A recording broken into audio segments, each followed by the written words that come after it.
बेटी गांव में हो तो उसको भी बायना निकालने के लिए भेजना चाहिए। कहानी बर्तर देश में अशोकपति नामक राजा था। उसके संतान नहीं थी।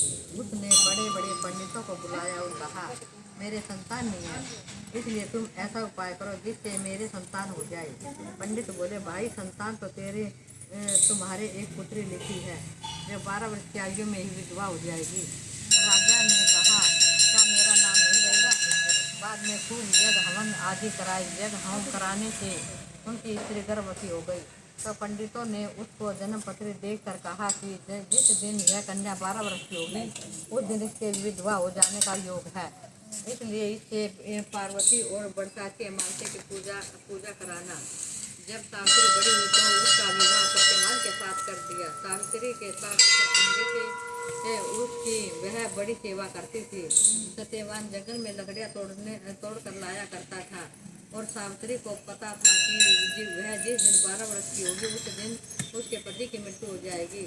जिस दिन वह 12 वर्ष की हुई उस दिन वह अपने पति को हाथ जोड़कर बोली, आज मैं भी आपके साथ चलूंगी। सत्यवान बोला, तू मेरे साथ चलेगी तो मेरे अंधे माँ बाप की सेवा कौन करेगा? यदि वह कहेंगे तो तुझे ले चलूंगा। मैं अपने सास ससुर के पास गई और जाकर बोली, आप कहें तो आज मैं जंगल देखने चली जाऊँ।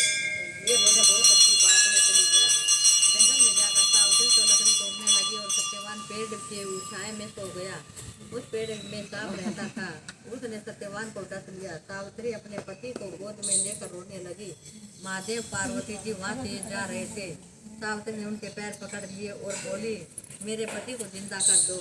वे बोले, आज बरसाती अमावस्या है, उसकी तू पूजा करेगी तो तेरा पति जिंदा हो जाएगा। फिर वह खूब प्रेम से बड़ की पूजा करने लगी। बड़ के पत्तों का गहना बनाकर पहना, जो हीरे मोती हो गए।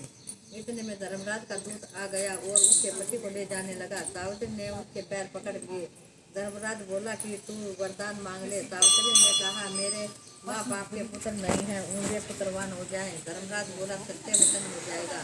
फिर वह बोली, मेरे सास पुत्र अंधे, उनके नेत्रों में ज्योति आ जाए। धर्मराज ने वर भी दे दिया। सावित्री ने धर्मराज का पीछा नहीं छोड़ा। धर्मराज ने कहा,